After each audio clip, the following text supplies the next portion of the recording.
Hey, what's going on, fam? It's your sister Michelle here. Yep, doing another video for you all. You know how I drop my videos? I drop them when I get a chance to drop them. Yep, I sure do. I wish you nothing but love and light on your beautiful journey. You deserve it. You're wonderful, amazing, smart, phenomenal, sexy. You know, all the good things that I think about you. I'm always giving you your props on this channel. You already know that. And I hope you're doing good on this beautiful day.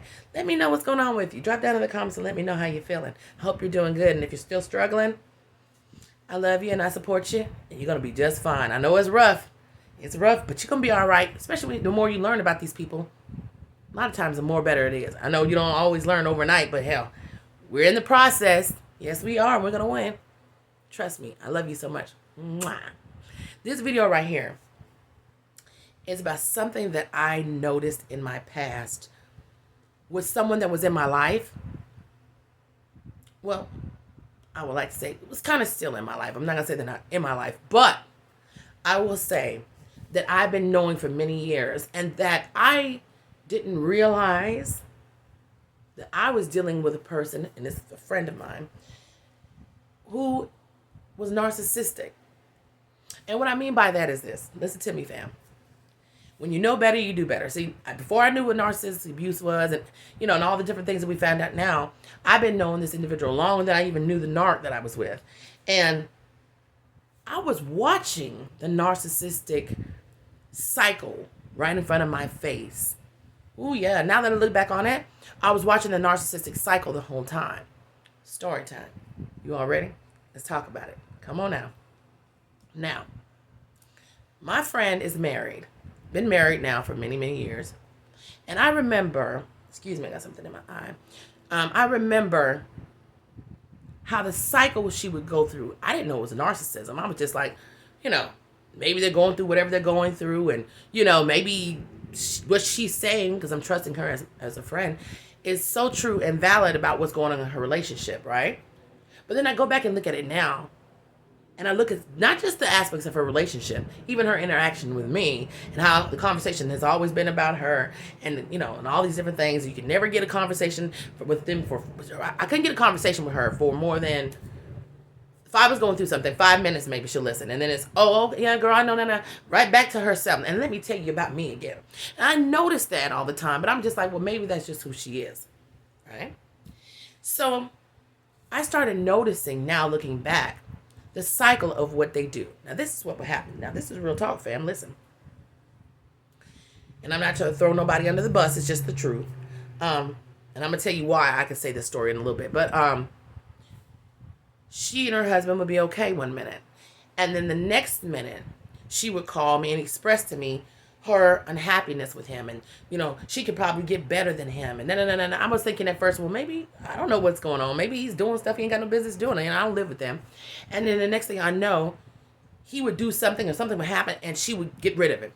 Oh, get the F out of here, put him out of the house or whatever. And she'd be like, and at first I used to be like, oh, okay, well, you got to do what you got to do.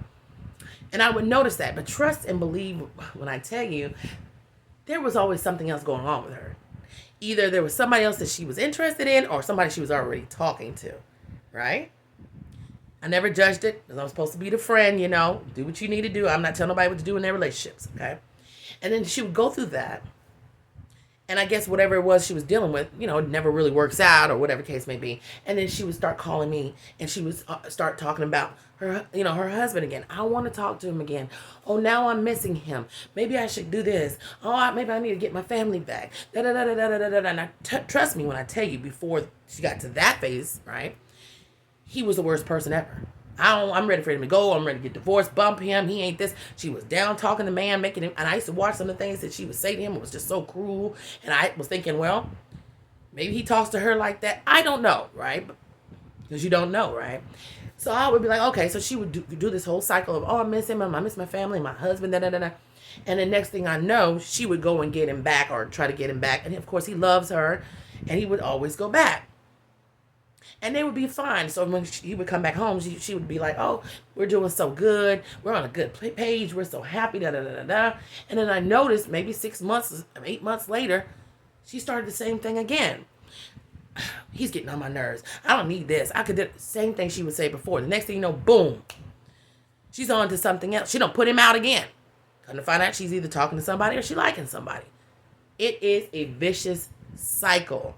Narcissists, that cycle they do, that whole cycle of rinsing and washing and getting rid of all, whatever you want to call it, y'all, it is so true. And here's the thing that's so funny about it that I learned from her experience, from the outside looking in, because it wasn't happening to me. But looking at it now, it's funny how those kind of people will discard you. I watched it now. I seen it firsthand. I was front and center to this. Almost immediately after they get a relief from getting rid of you. It's like, oh, they're gone. And almost immediately after that, they're already idolizing you again in their head, even though they're the one who caused the discard. Ain't that weird?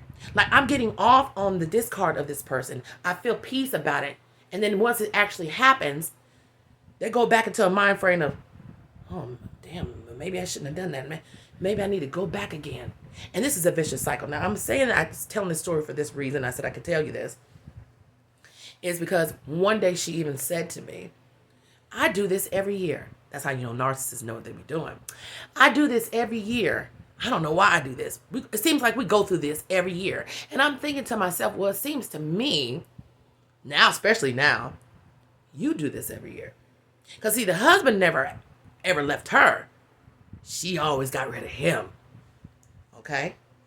That's the honest truth. I don't think I've ever known throughout, and I mean over 10 years of a relationship, that he was the one who initiated leaving. It was always her. And she was always the one who would go and get him back and wanted him back and everything. And then he would come right on back because he loved his family. He'd come on right on. And it's been going on for years, over and over again. So now that I know what I have been through and I've learned so much about it, I recognize I was a front and center to the cycle of a narcissist the whole time. Yeah, I was. And I'm sure if you know other people like that, you can understand it, yourself. So I'm telling you all this to say, the cycle of a narcissist is real. And watching it from the outside in, you can see their motives, their true motives. And their true motive is always wanting something more, or thinking they deserve something more, or running into something that's going to be better than what they think they have, which usually doesn't work out that way. And then immediately knowing, not that it's a mistake, this didn't work out for me. So I'm going to go back to this same person that I can use up again and do this whole cycle over with. I watched the whole thing. The love bombing stage that she would go through. Then she would start devaluing him down, talking him to his face, talking about he ain't this and that, whatever the case may be. Next thing you know, he might do one thing, he might not take the trash out. She's like, boom, that's it. That was her reasoning for discarding. Get your shit and get out. I've seen it. And now that I know what it is, I'm like, this is real. Female narcissist or male narcissist. The cycle always continues. And I hate to say this, but I'm guaranteed this is probably the existence for the rest of their relationship if it lasts or whatever, until maybe one day he gets tired or maybe one day, I don't know. But I do know this. That cycle is real, y'all. I had seen it firsthand up front and close and personal, y'all, and didn't even know that's what it was. And that's why once I learned a lot of little things about her, we're not enemies, I pulled back from her as well because I started noticing she wasn't interested in my friendship. She wasn't really interested in really being a friend. I was always a person that was beneficial when she needed someone to speak to, talk to, vent to, whatever the case may be. Because when it came to me venting, I never got that fully back. Maybe a little bit here and there, but it was never the same. Okay? Trust me when I tell you. The situation with them, this is so real. The cycle continues, y'all. Pay attention. The new supply ain't getting nothing different because I watched it firsthand. No matter who they go off with, they repeat the same cycle over and over again because there's something broken inside of them. And like I said, they know exactly the cycle that they do. I heard it firsthand. Listen to me. I love y'all so much. Mwah. Have a blessed day.